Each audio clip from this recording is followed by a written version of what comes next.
राधे राधे, जय श्री कृष्णा। मैं सीमा सिंह बड़ों को चरण स्पर्श, छोटों को प्यार और बराबर वालों को नमस्कार करती हूँ। आज मैं आपको फाल्गुन मास में महादेव जी की 5 व्रत कथाएं सुनाने जा रही हूँ। फाल्गुन मास में महादेव जी की कहानियाँ सुनने का बहुत पुण्य फल मिलता है। आइए सबसे पहले हम फाल्गुन मास में सुनी जाने वाली महादेव जी की पहली कहानी सुनते हैं। एक बार बहुत छोटा सा गांव था। उस गांव में एक बुढ़िया माई अपने बेटा बहू और 2 पोतों के साथ रहती थी।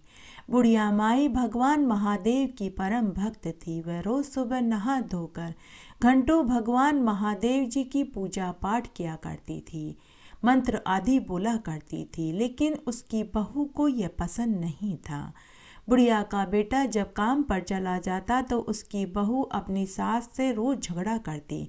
वह अपनी सास से कहती कि आप घंटों बैठकर महादेव जी की पूजा पाठ करते हो, मैं घर का सारा काम करती हूँ, आप अपने पोतों का ध्यान क्यों नहीं रखती हो। मुझे आपका रोज रोज पूजा पाठ करना पसंद नहीं। रोज रोज की लड़ाई और कलेश से बुढ़िया माई दुखी हो गई। तब एक दिन बुढ़िया ने अपने मन की बात अपनी एक सहेली को बताई। तो उसकी सहेली बोली कि अरे बहन, ये तो घर घर की कहानी है। हर घर में गारे का ही चूल्हा होता है।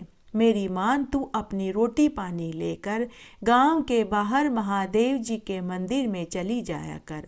वहां बैठकर जितनी देर चाहे उतनी देर पूजा पाठ किया कर और दोपहर में अपना भोजन कर लिया कर और संध्या को घर आ जाया कर और बहू से कहा कर कि मैं कीर्तन में जा रही हूँ। बुढ़िया माई को अपनी सहेली का सुझाव अच्छा लगा। घर आने के बाद उसने अपने बेटा बहू से अपने मन की बात कही। बुढ़िया माई ने अपने बेटा बहू से कहा कि गांव में कीर्तन चल रहा है, मैं रोज अब कीर्तन में जाया करूंगी। सुबह की रोटी पानी मैं वहीं ले जाकर के खा लूंगी, शाम को ही घर लौटूंगी। बेटे ने अपनी माँ से कहा कि माँ ठीक है, जैसा तुम चाहती हो वैसा कर लो। अब बुढ़िया माई रोज नहा धोकर गांव के महादेव जी के मंदिर में चली जाती और वहां शांति से बैठकर पूजा पाठ करती, मंत्र बोलती और वहीं चबूतरे पर बैठकर अपना भोजन खा लेती, सो लेती और शाम को ही घर आती थी। बहू पीछे से अपने माता पिता और भाई बहनों को बुला करके हलवा पूड़ी खीर पकौड़ी बना बना करके खिलाती और शाम होने से पहले उसके मायके वालों को वह भेज देती थी। इस तरह कई दिन निकल गए। तब एक दिन गुस्से में भर कर बहू ने अपनी सास को ठंडी बासी रोटी कपड़े में बांध कर दे दी। बुढ़िया माई ठंडी बासी रोटी लेकर भगवान महादेव के मंदिर में चली गई और वहां जाकर वह भगवान महादेव से बोली कि हे महादेव जी, मेरी बहू को सद्बुद्धि दीजिए, मेरे बेटे और पोते खूब तरक्की उन्नति करे, मेरा घर धन धान्य से भर दीजिए, मेरे घर में कभी किसी चीज की कोई कमी न आने पाए।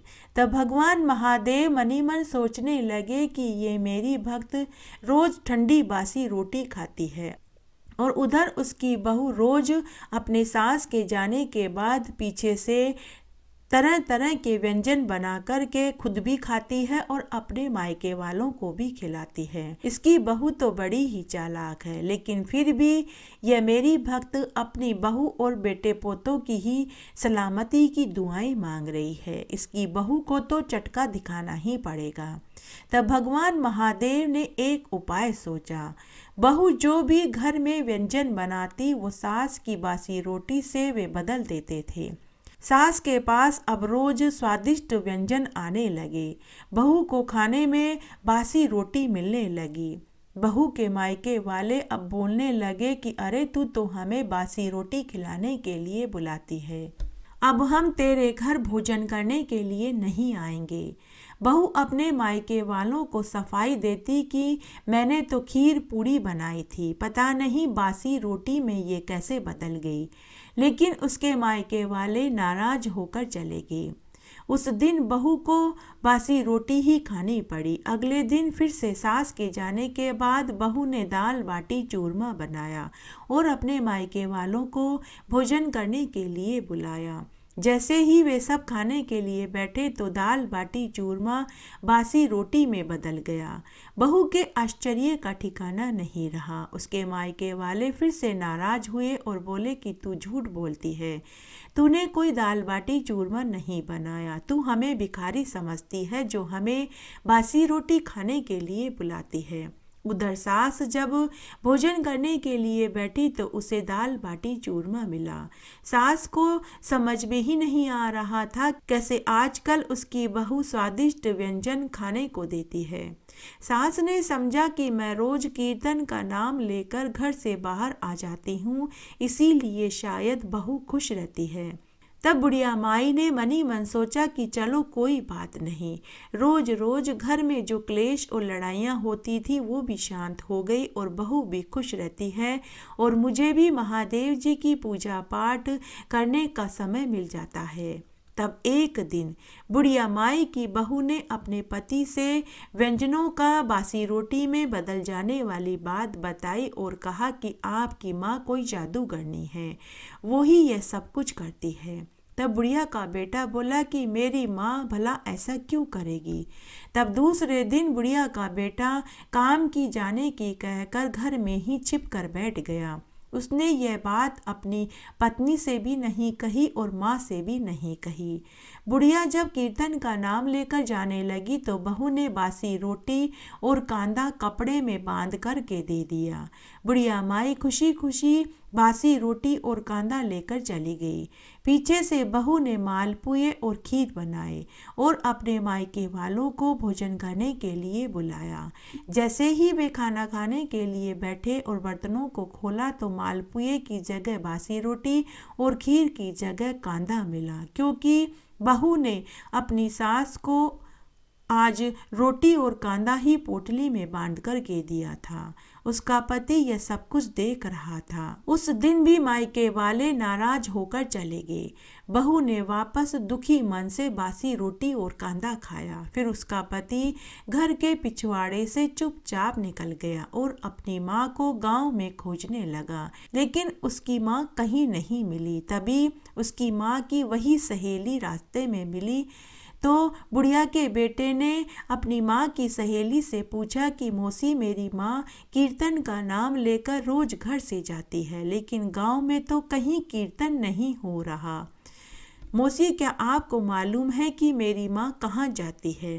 तब बुढ़िया की सहेली ने बुढ़िया के बेटे को पूरी सच्चाई बताई। तब बुढ़िया का बेटा महादेव जी के मंदिर में पहुँचा। तब उसकी माँ खाना खा रही थी और खाने में मालपुए और खीर था, जबकि उसके बेटे ने खुद छिप कर देखा था कि उसकी पत्नी ने बासी रोटी और कांदा पोटली में बांध कर के दिया था। अब तो उसके बेटे का भी माथा ठनका कि सच में उसकी पत्नी सच कहती है, मेरी माँ सच में जादूगरनी है, बासी रोटी को मालपुए और खीर में बदल लेती है। तब भगवान महादेव ने सोचा कि बेटा अपनी माँ को ही गलत समझ रहा है। तब भगवान महादेव माता पार्वती जी के साथ नाड़िए पर सवार होकर वहाँ प्रकट हो गए। बुढ़िया माई अपने भगवान को देखकर चरणों में गिर पड़ी। पेड़ के पीछे खड़ा बुढ़िया का बेटा यह सब कुछ देख रहा था। तब भगवान महादेव ने बुढ़िया माई से कहा कि हे बुढ़िया माई, मैं तुझसे प्रसन्न हूँ, तू अपने लिए कोई वरदान मांग ले। तब बुढ़िया माई बोली कि हे महादेव जी, मरने से पहले मुझे आपके दर्शन हो गए, अब मुझे कुछ नहीं चाहिए। अगर आप देना चाहते हैं तो मेरी बहू को सद्बुद्धि दीजिए, मेरे बेटे पोते खूब तरक्की उन्नति करें, मेरा घर धन धान्य से भरा रहे, बस यही आशीर्वाद दे दीजिए। तब भगवान महादेव बोले कि अरे बुढ़िया माई, तूने अपने लिए कुछ नहीं मांगा तो भी अपने बेटा बहू और पोतों के लिए ही मांगा। ऐसी बहू जो रोज तुझे बासी रोटी खाने को देती है और पीछे से बढ़िया बढ़िया पकवान बना करके अपने मायके वालों को खिलाती है, और तेरा बेटा और बहू तुझे जादूगरनी समझते हैं, जबकि तेरी बहू के बनाए हुए स्वादिष्ट व्यंजनों को बासी रोटी से मैं खुद बदल देता हूँ। बुढ़िया माई महादेव जी से बोली कि हे भगवान, मेरी बहू मेरे बारे में कुछ भी समझे, लेकिन मेरा बेटा ऐसा नहीं है, वो मेरी बहुत इज्जत करता है। तब भगवान महादेव ने कहा कि अच्छा ऐसा है तो तू पीछे मुड़ करके देख, तेरा बेटा हमारी ही बातें सुन रहा है। बुढ़िया ने पीछे मुड़ करके देखा तो उसका बेटा पेड़ के पीछे नजरें नीचे करके खड़ा था। वह भागकर भगवान महादेव के चरणों में आकर गिर पड़ा और माफ़ी मांगने लगा। भगवान महादेव ने कहा कि अरे मूर्ख, माफ़ी मांगनी है तो अपनी देवी स्वरूपा माँ के चरणों में गिर कर मांग, जिसने तुझे पाला पोसा, और तू अपनी माँ को ही जादूगरनी समझ रहा है। पापन तो तेरी पत्नी है जो अपनी देवी जैसी माँ को बासी रोटी और कांदा खाने को देती है। बुढ़िया का बेटा अपनी माँ के चरणों में गिर पड़ा। भगवान महादेव आशीर्वाद देकर अंतर्ध्यान हो गए। बेटा अपनी माँ को लेकर घर आया और अपनी पत्नी की पिटाई करने लगा, लेकिन उसकी माँ ने रोक दिया। बुढ़िया की बहू को भी अब समझ आ चुकी थी। अब बेटा बहू भी अपनी माँ के साथ महादेव जी की पूजा पाठ और व्रत करने लगे। भगवान महादेव की कृपा से उनका घर धन धान्य से भर गया है। बुढ़िया माई इस जीवन के समस्त सुख भोग कर मरने के बाद शिवलोक को प्राप्त हुई। हे महादेव जी, जैसे आपने बुढ़िया माई को सुख दिया वैसे सबको देना। कहानी कहने वाले को, सुनने वाले को और हुक्कारा भरने वाले को। घटती हो तो पूरी हो तो परवान चढ़े, भूले बिसरे नाम तेरे भंडार में भरे। आइए अब हम फाल्गुन मास में सुनी जाने वाली महादेव जी की दूसरी कहानी सुनते हैं। एक बार की बात है, शंकर भगवान के लिए रोज रोज भांग रगड़ने से माता पार्वती जी परेशान हो गई और वे महादेव जी से बोली कि हे स्वामी, मैं रोज रोज आपके लिए भांग रगड़ती हूँ। भांग पीसते पीसते मेरे दोनों हाथों में दर्द हो गया है। मैं अब और आपके लिए भांग नहीं पीसूंगी। या तो आप भांग पीना छोड़ दीजिए, नहीं तो मैं हमेशा के लिए अपने माँ बाप के घर चली जाऊंगी। तो शंकर भगवान माता पार्वती जी से बोले कि हे पार्वती, मैं भांग पीना तो नहीं छोड़ सकता, चाहे तो आप मायके चली जाइए। पार्वती जी बोली कि सोच लीजिए, मैं फिर वापस नहीं आऊँगी। शंकर भगवान बोले कि ठीक है गोरा रानी, एक बार क्या 7 बार जाओ, मैं आपको नहीं रोकूंगा। माता पार्वती जी बोली कि अब तो मैं वापस तभी आऊंगी जब आप 7 बार नाक रगड़ोगे। ऐसा कहकर माता पार्वती जी मायके में चली गई। अब शंकर भगवान खुद ही भांग रगड़ते और खुद ही पीते। इस तरह कई बरस बीत गए। तब एक दिन शंकर भगवान ने पार्वती जी को छलने का निश्चय किया। उन्होंने माया से एक बहुत बेशकीमती हीरे मोती नीलम पन्ना जड़ी जूती बनाई और शंकर भगवान ने एक बूढ़े मोची का वेश बनाया और पहुंच गए पार्वती जी के मायके। और राजा हिमाचल के महल के बाहर जोर जोर से आवाज़ लगाने लगे कि कोई जूतियाँ ले लो, कोई बेशकीमती जूतियाँ ले लो। महल के ऊपर से माता पार्वती जी की दासी ने देखा कि कोई मोची जूतियां बेच रहा है। दासी ने देखा कि जूतियां बहुत सुंदर और महंगी लग रही थी। दासी ने मोची से पूछा कि अरे ओ मोची बाबा, जूतियां कितने की है? शंकर भगवान जो बूढ़े मोची के वेश में थे वे बोले कि अरे बालिके, तेरी इतनी हैसियत नहीं है जो तू इन जूतियों को खरीद सके। तब पार्वती जी की दासी बोली कि अरे बाबा, मेरी हैसियत तो नहीं है, लेकिन मेरी मालकिन जरूर इन जूतियों को खरीद लेगी, तुम यहीं रुक। तब दासी महल में आई और पार्वती जी के पास गई और पूरी बात बताई कि महल के बाहर एक मोची जूतियां बेच रहा है। जूतियां बड़ी ही सुंदर है, आप देखोगे तो देखते ही रह जाओगे। आप देखो, वो मोची मुझे बोल रहा है कि उन जूतियों को खरीदने की मेरी हैसियत नहीं है। तो पार्वती जी क्रोधित होते हुए बोली कि क्या उस मोची की ऐसी हिम्मत, वो जानता नहीं मैं कौन हूँ। तब पार्वती जी ने मोची को जनाजा महल में बुलाया और चबूतरे पर बैठाया और पार्वती जी अपनी दासी के साथ वहां पहुंच गई और बोली कि अरे ओ बूढ़े मोची, जूतियां कितने की है? तो शंकर भगवान जो मोची के वेश में थे वे बोले कि अरे बालिके, तू इन जूतियों को पहनने की हैसियत नहीं रखती, यह अनमोल जूतियां हैं, तू इनकी कीमत भी नहीं दे सकती। इसको तो शंकर भगवान की रानी, विष्णु भगवान की रानी ही पहन सकती है। माता पार्वती जी को यह सुनते ही क्रोध आ गया और वे बोली कि अरे ओ बूढ़े मोची, तू जानता नहीं मैं कौन हूँ। मैं शंकर भगवान की रानी हूँ। अगर शंकर भगवान को पता चलेगा तो तुझे यहीं भस्म कर देंगे। शंकर भगवान मन ही मन प्रसन्न होने लगे।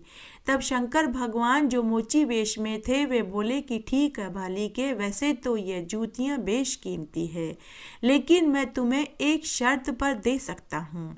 अगर तू 7 बार जूतियों पर नाक रगड़ दे तो मैं ये जूतियाँ तुझे दे दूंगा।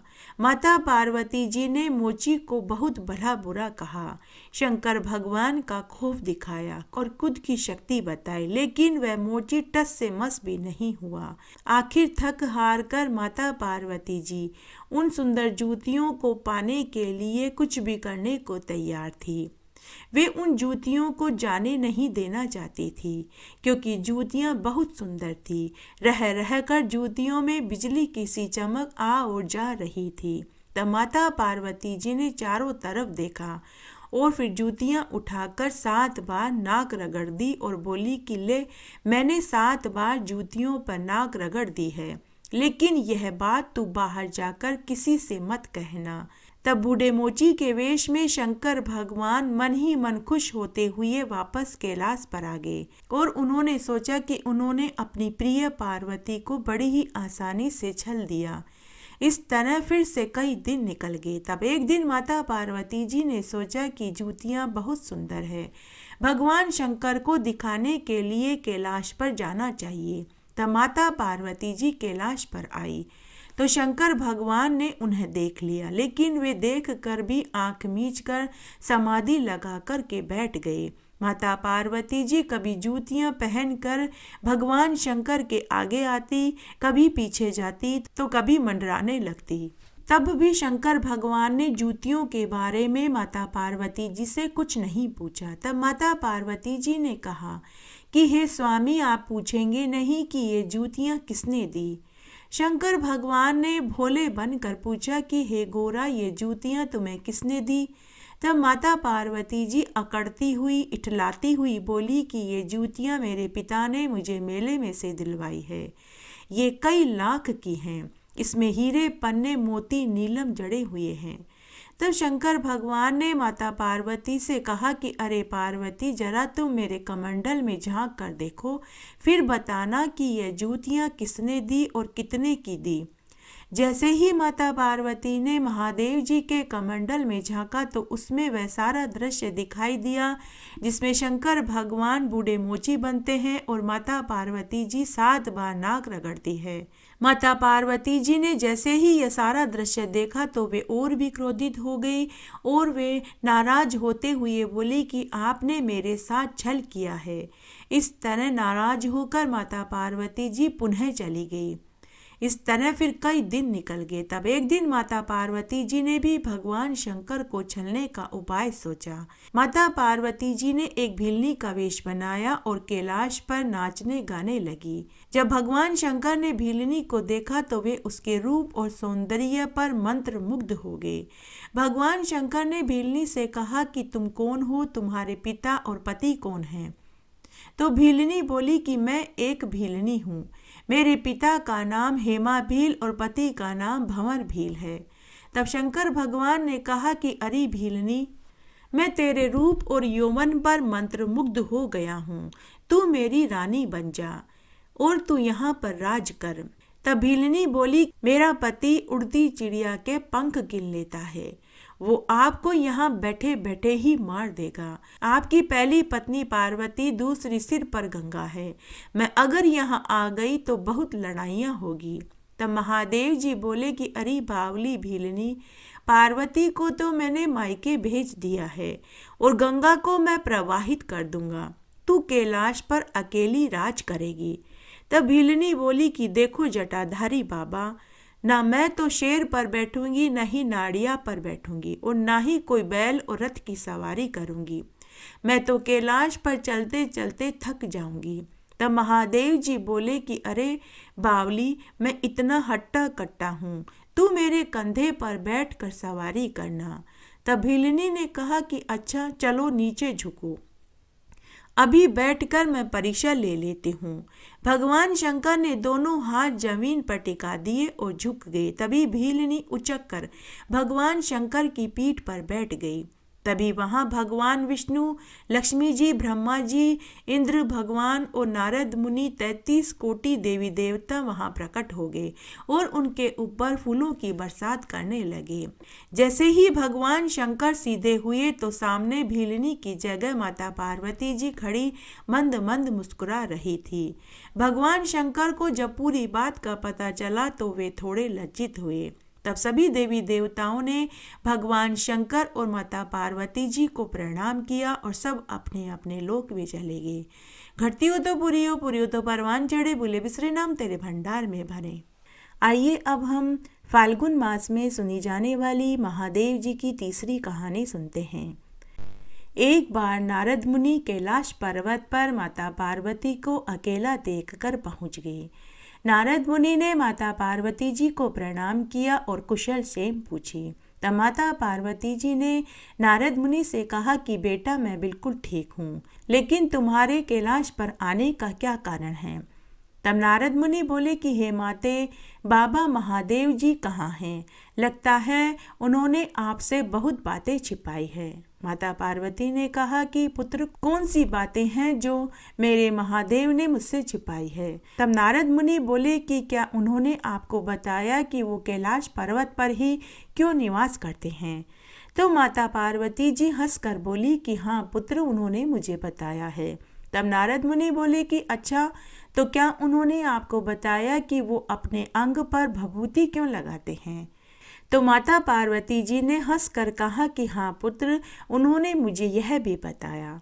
तब नारद मुनि बोले कि फिर उन्होंने आपको यह नहीं बताया होगा कि वो अपने गले में मुंडों की माला क्यों पहना करते हैं? क्यों उन मुंडों की माला को वो अपने से दूर नहीं करते? अब की बार माता पार्वती ने कहा कि हाँ, उन्होंने मुझे इसके बारे में कुछ नहीं बताया। अब नारद मुनि का काम बन चुका था। उनका काम आग लगाने का था, तो उन्होंने आग लगा दी और वे नारायण नारायण करते हुए वहां से निकल गए। रास्ते में महादेव जी को नारद मुनि मिले। महादेव जी समझ गए कि जरूर नारद मुनि कुछ न कुछ गड़बड़ करके आए हैं। नारद मुनि ने बाबा महादेव को प्रणाम किया। तब महादेव जी ने नारद मुनि से पूछा कि हे देव ऋषि, कैलाश पर्वत पर कैसे आना हुआ? तो नारद मुनि कुछ नहीं बोले। नारद मुनि बोले कि मुझे माता पार्वती जी की कुशल क्षेम पूछनी थी, जो मैंने पूछ ली और अब मैं वापस जा रहा हूँ। महादेव जी तो ठहरे अंतर्यामी। उन्होंने पता लगा लिया कि नारद मुनि किस लिए कैलाश पर्वत पर आए थे। जब महादेव जी कैलाश पर्वत पर पहुंचे और माता पार्वती जी को कोप भवन में बैठे देखा तो महादेव जी ने पूछा, हे प्रिय, क्या हुआ? तुम उदास और दुखी क्यों बैठी हो? तब माता पार्वती जी महादेव जी से बोली कि हे स्वामी, आप मुझसे प्रेम नहीं करते। आपने मुझसे बहुत सी बातें छिपाई है, आपने मुझे बताया नहीं। आप इन मुंडों को हमेशा गले में क्यों धारण किए हुए रहते हैं? आपको ये मुंडों की माला मुझसे भी ज़्यादा प्यारी है, तभी आप इसे अपने से दूर नहीं करते। तब महादेव जी माता पार्वती जी से बोले कि हे प्रिय, ऐसी बात नहीं है। जैसे तुम मुझे प्रिय हो, वैसे ही ये मुंडों की माला मुझे प्रिय है। तब माता पार्वती जी ने कहा कि आज तो आपको बताना ही होगा कि इन मुंडों की माला का क्या रहस्य है। तब महादेव जी बोले कि प्रिय, तुम ना ही पूछो तो अच्छा है, नहीं तो तुम्हें जानकर दुख होगा। लेकिन पार्वती जी ने जिद पकड़ ली। तब महादेव जी को बताना ही पड़ा। महादेव जी माता पार्वती जी से बोले कि हे प्रिय, तुमने कई बार जन्म लिया और कई बार तुम मर गई। यहाँ भी तुम्हारा मुंड गिरा, वहीं पर मैंने इसे धारण कर लिया और गले में पहन लिया। तुम्हें मैंने अपने से दूर होने ही नहीं दिया। यह मुंडों की माला तुम्हारे हर जन्म की निशानी है। तब माता पार्वती जी अति शर्मिंदा हुई और बोली कि हे स्वामी, मैं हर बार मर जाती थी, लेकिन अब मुझे मरना नहीं है, हमेशा आपके साथ ही रहना है। इस तरह माँ पार्वती जी माँ दुर्गा के रूप में हमेशा के लिए अमर हो गई। घटती हो तो पूरी हो तो परवान चढ़े, भूले बिसरे नाम तेरे भंडार में भरे। आइए अब हम फाल्गुन मास में सुनी जाने वाली महादेव जी की चौथी कहानी सुनते हैं। एक बार की बात है, माता पार्वती जी व शंकर भगवान मृत्युलोक में भ्रमण कर रहे थे। तब माता पार्वती जी ने देखा कि पृथ्वी पर बहुत से लोग महादेव जी की पूजा पाठ कर रहे थे। सावन का महीना चल रहा था। मंदिरों में, देवालयों में हर हर महादेव की गूंज उठ रही थी। आरती, यज्ञ, हवन आदि हो रहे थे और वातावरण महादेव जी के नाम और जयकारों से गुंजायमान हो रहा था। तब माता पार्वती जी ने महादेव जी से कहा कि हे देव, पृथ्वी पर लोग आपकी कितनी पूजा पाठ करते हैं, आप उन सभी की मनोकामनाएं क्यों नहीं पूरी कर देते। तब महादेव जी बोले कि हे प्रिय, ये लोग मात्र दिखावा करते हैं, असली भक्त तो मात्र एकाध ही हैं। परंतु माता पार्वती जी नहीं माने। तब भगवान व माता पार्वती जी ने उन सब की परीक्षा लेनी चाहिए। तब भगवान शंकर ने एक कोढ़ी का वेश बनाया और माता पार्वती जी ने 16 साल की विवाहित सुंदर स्त्री का पति पत्नी का वेश बनाया। तब भगवान ने माता पार्वती जी से कहा कि तुम्हारी नज़र में मेरा सबसे बड़ा भक्त कौन है, सबसे पहले तुम मुझे उसी के घर लेकर के चलो। तब माता पार्वती जी महादेव जी से बोली कि हे स्वामी, एक ग्वाला है जो आपका सबसे बड़ा भक्त है। वह रोज आपके शिवलिंग पर गाय का दूध, दही, घी से अभिषेक करता है। तब माता पार्वती जी और महादेव जी जो कोढ़ी वेश में थे, वे ग्वाले के घर पहुँचे। ग्वाले ने जब कोढ़ी और सुंदर महिला को देखा तो क्रोधित होते हुए पूछने लगा कि तुम कौन हो और यहाँ क्यों आए हो। तब माता पार्वती जी ने ग्वाले से कहा कि हे भाई, हम दूसरे गांव से आए हैं, हमारे घर वालों ने हमें निकाल दिया है। ये मेरे पति हैं जो कोढ़ से पीड़ित हैं। हमें रहने के लिए आसरा और खाने के लिए 2 समय का भोजन चाहिए। ए भाई, मैं तुम्हारे घर का सारा काम कर दूंगी, बदले में तुम हमें 2 समय का भोजन दे देना। हम तुम्हारे घर में एक कोने में पड़े रहेंगे। ऐसा सुनते ही वह ग्वाला क्रोधित हो गया। तिल मिलाता हुआ बोला कि जाओ यहाँ से, मेरा घर कोई धर्मशाला नहीं और तुम्हारे पति के शरीर पर तो मक्खियाँ भिनभिना रही है। माता पार्वती जी ने ग्वाले से बहुत विनती करी और बोली कि अरे भाई, तुम तो भगवान शंकर के इतने बड़े भक्त हो, हमारे ऊपर थोड़ी सी दया तो करो। लेकिन ग्वाले ने धक्के मारकर उन्हें घर से निकाल दिया। उसके बाद भगवान शंकर और माता पार्वती जी आगे चल दिए। माता पार्वती जी ने भगवान शंकर से कहा कि चलो आगे आपके दूसरे भक्त के घर चलते हैं, मुझे पूरा विश्वास है कि वह जरूर हमारी मदद करेगा। तब वे एक बनिए के घर पहुँचे। वह बनिया भी रोज शिव मंदिर में घंटों बैठकर पूजा पाठ, हवन, दान पुण्य करता था। लेकिन उस बनिए ने भी वही किया जो ग्वाले ने किया। उसके बाद माता पार्वती जी शंकर भगवान को लेकर एक अमीर सुनार के घर गई। वह सुनार भी भगवान शिव का अभिषेक सोने चांदी के आभूषणों से करता था। लेकिन उसने जब अपने घर के दरवाजे पर एक कोढ़ी को देखा जिसके शरीर से खून रिस रहा था, मक्खियाँ भिनभिना रही थी, तो उसने भी नौकरों से कहकर उन्हें घर से धक्के देकर निकाल दिया। अब तो माता पार्वती जी हताश और दुखी हो गई और वे बोली कि हे देव, ये लोग पूजा पाठ, यज्ञ, हवन, भजन, कीर्तन सभी करते हैं, लेकिन ये इतने कठोर और निर्दयी क्यों हैं? ये क्यों किसी निर्बल औरत और गरीब कोढ़ी की मदद नहीं करते? तब महादेव जी ने कहा कि प्रिय, ये सब केवल दिखावा करते हैं, सच्चे भक्त तो बिरले ही होते हैं।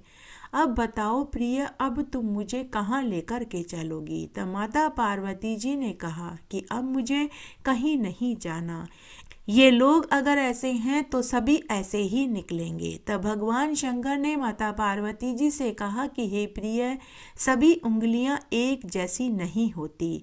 कहीं तो पुण्य हो रहा है तभी यह दुनिया टिकी है। सभी पापी होते तो दुनिया कब की खत्म हो जाती। चलो प्रिय, मैं तुम्हें मेरे सच्चे भक्त से मिलाता हूँ। तब भगवान शंकर माता पार्वती जी को लेकर उसी गांव में एक कुम्हार के घर गए।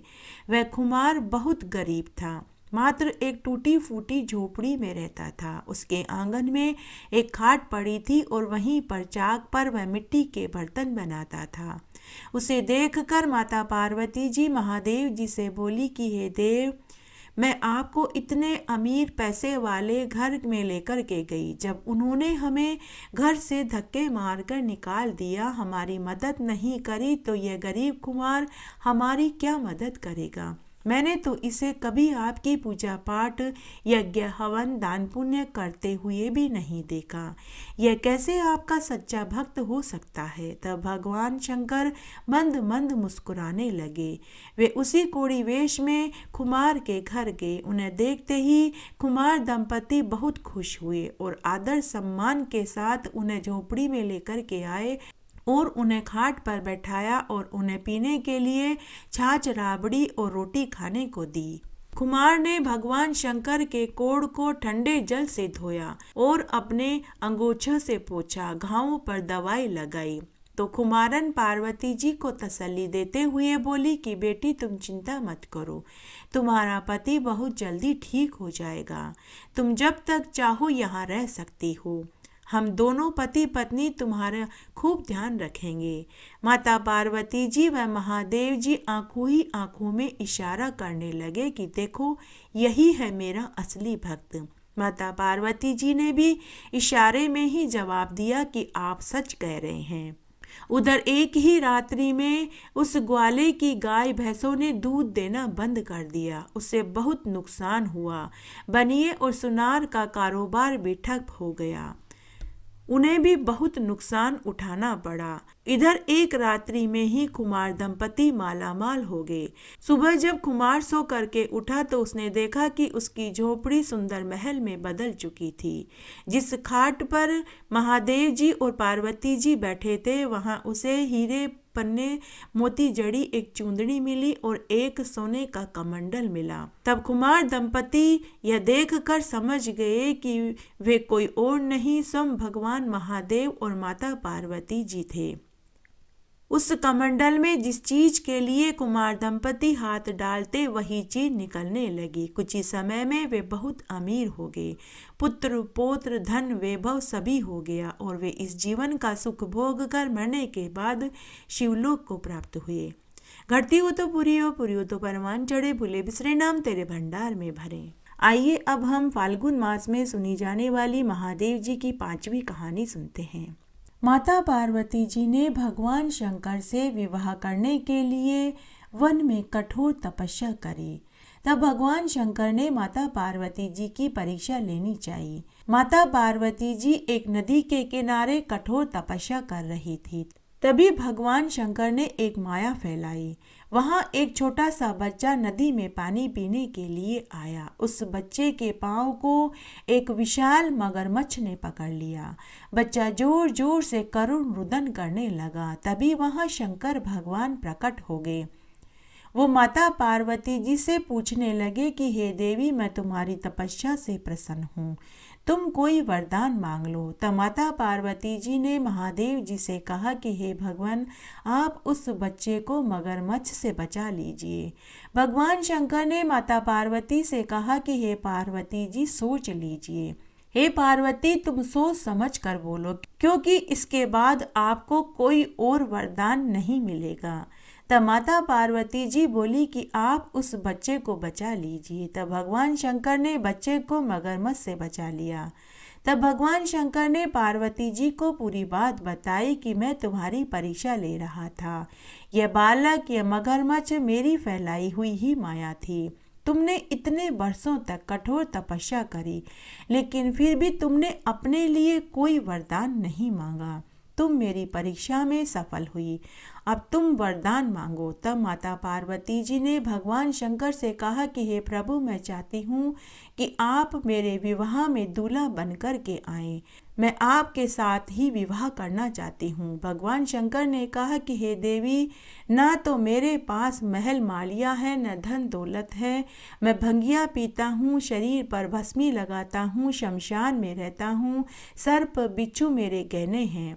मेरा कोई माँ बाप नहीं, मेरी कोई बहन भाई नहीं। तुम एक बार और सोच लो। तब माता पार्वती जी ने कहा कि मैंने सोच समझकर ही कहा है। तब भगवान शंकर का विवाह शिवरात्रि के दिन माता पार्वती जी के साथ धूमधाम से हुआ। सभी देवी देवताओं ने विवाह में बढ़ चढ़ कर हिस्सा लिया।